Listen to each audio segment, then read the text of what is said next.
Yole yole yo what's up family. Umuhungu wanyu Freshman ryakunze kunzi rya Kabundehe ryavukiragaho rikazatabariraho rikazaragira ubwatsi bwa bikingi buvamo inyindi ya Nyabibondo. You already know the vibe. So iyi ni channel yanjye nshyashya maze iminsi mike nkoze kugira ngo tujye tubana mu bikorwa byanjye bya buri munsi. So ahanga iyi YouTube nyine niyo ngiye kujya ncururizaho ifoto yanjye tu. Nukuvuga ngo rero ibintu byose ni byiza.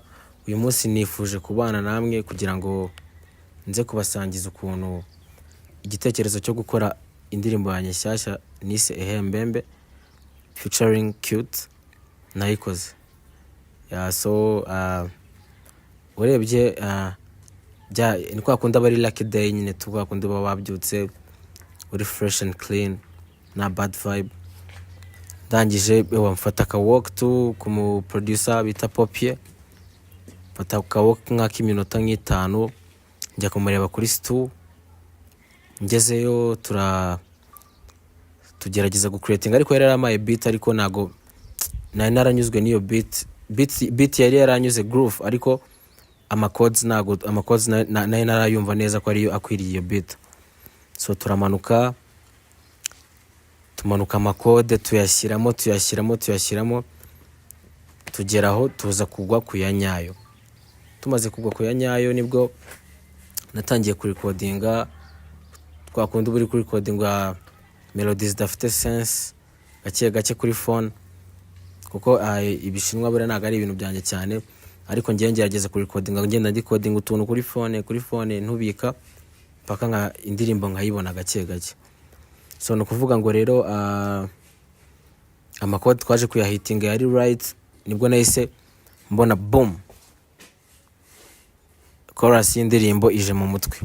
En fait pre-chorus niyo yabanje kuza no mu kirere siraya amaso nkabona nacyo ntigikeye nkawe cyo mwana wanjye urabe wumva iminsi niba mibi ntuzatinye. Ehembembe you know the vibe. Ni gutyo byagiye bigenda nyimara numva kabisa pre-chorus nayibonye nibwo nahise nshaka Ehembembe ndayimanuka gake. So urumva aho ngaho nari namaze kubona indirimbo kuba muziki barabyumva neza ko nari namaze kubona indirimbo nibwo nahise nangira gukora kuri igice cya mbere ariyo verse 1 ndayikora kabisa ndayirecordinga fresh and clean. Ndangije wanjya kuri verse 2 nayo ndayirecordinga nabikoze umunsi umwe bira bintu byose mwumva. Usibye kwaya naje kongeramo nyuma. Ndashimira n'abantu bose bansupportinze mujye kuri ajanye narabataginze. So no kuvuga ngo ni ibiboro bya fresh kwaya niyo twa recordinze nka day 2 ariko ibindi byose kabisa byari day 1 aho ni kuri audio. Turayikora numva indirimbo ni nziza ku giti cyane nari nayikunze ndagenda nyikundisha n'abandi bantu bari around nko mu artiste bageraho nabo barayikunda kabisa.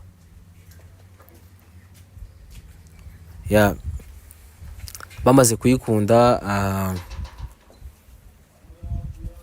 nanjye mitani nangira gutekereza igitekerezo cy'ukuntu na releasinga anytime. So nza kubishyira muri process biragenda paka bibaye ndabibona ko byakunze mitambikora. Ubwo urwo n'urugendo mbasangije rwa audio urumva ni ibintu byari biri blessed n'ubundi kuko na bigusha byinshi byabayemo. Ariko kuri video nabyo byari ibintu bya fresh.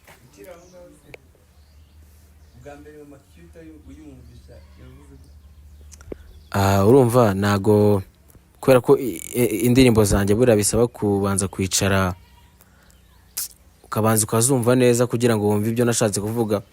We yarataramenya na message bura ninjye wamubwiye ko message ari kivuga. Yasona kuvuga ngo nyine nawe yaje kubimenya nyuma twari kuko biri kose yagomba kuyikunda tu.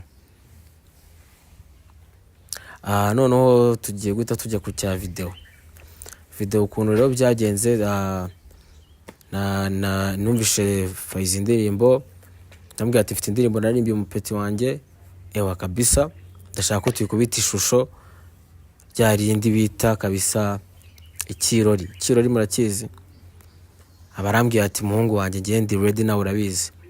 Ewa tutatu twikozaho bita kuri ako kusi tureba manager, nawe ndamushimira manager kuko yatumye biba yatwemerera location. Tuba turagiye tuvugana nawe day one, turamubwira ati bimeze gutya na gutya, dufite indirimbo y'umupeti dushaka gushutinga, dukeneye location. Ewa arabyumva nawe ni yadutenguha duha location. Then dupanga shoot neza, tureba ukuntu tuzakoresha ibintu byose tuzagomba gukina muri iyo shoot, tubishyira ku murongo. Umunsi wa shoot rero umunsi wa shoot hari akantu kabaye gatangaje. Ewa akavura karaguye mu gitondo, bitavuga ati ya birapfuye tugiye kubisubika. Ariko kubera ko nari nishyizemo ko umunsi ngomba gushutinga, urumva kari akavura k'imigisha ko kubanza kaga cleaninga imikoshi yose iri around, kakabanza kaga cleaninga aho tugiye gukorera, kakakura nyine satani zose kabisa ziba zihaherereye. Tuba tugiye kuri seti, watwagize umunsi mwiza, turagenda turashutinga. Nshimire director Faizo Njuga, nawe yari ahari. Tall Boy season nawe yarabidukoreye bya Danger the West, nawe nuko nguko. Ewa nshimire n'abantu bose bari bari muri team yanjye bagiye bamerekeje kuri set, harimo Mama Cute n'abandi bose bagiye nyine bamerekeje kuri set yanjye, nabo big appreciation kabisa.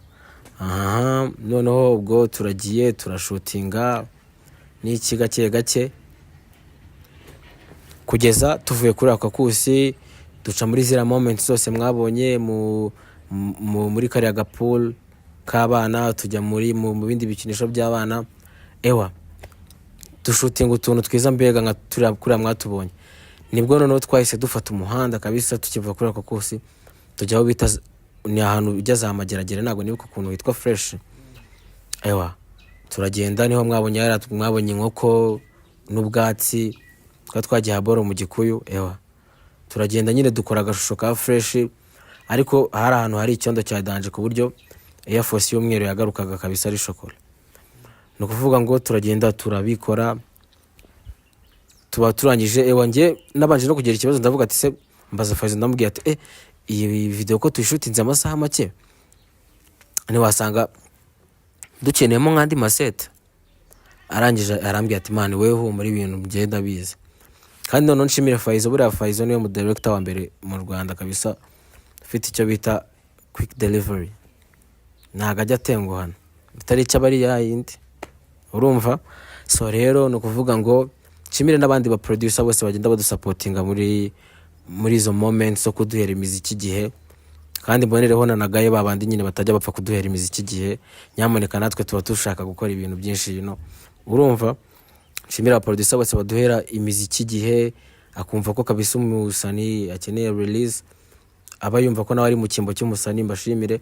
Ariko noneho mbonereho kugana babandi kabisa batinda kuduhereza imiziki, kandi natwe tuba dukeneye ku deliveringa nyabona. So rero byari ibyo ngibyo. Iyi ni channel yanjye nshyashya, tugiye kujya tubana daily, ni nayo mpamvu nahise Freshman Daily. Yabura nanze kwizimba mu magambo kubera ko urumva channel nge nangije ntago ari ibiganiro. Iyi ni Freshman Daily, mutabona nangiye gutya nge ntago ibi ngibi ari ibiganiro. Nta buhamya ntago nzazana abantu ngo baje gutanga ubuhamya, nge ntago ari byo ngiye gukora. Iyi ni Freshman Daily, izajya ivuga ku buzima bwa Timini, ivuge kuri music ya Timini, mbese iyi nushaka uyite Timini, mbese iyi ni Timini ubundi yicana. So guys, mukore subscribe, mutero na comment, mubwire uko mubitekereza, mume na idea uko mushaka ko bizajya bigenda. Mbese waba ufite amatsiko yuko bijya bigenda gutya na gutya, wowe mbwire. Ewa nanjye ndaba ndi ready. See ya, love you.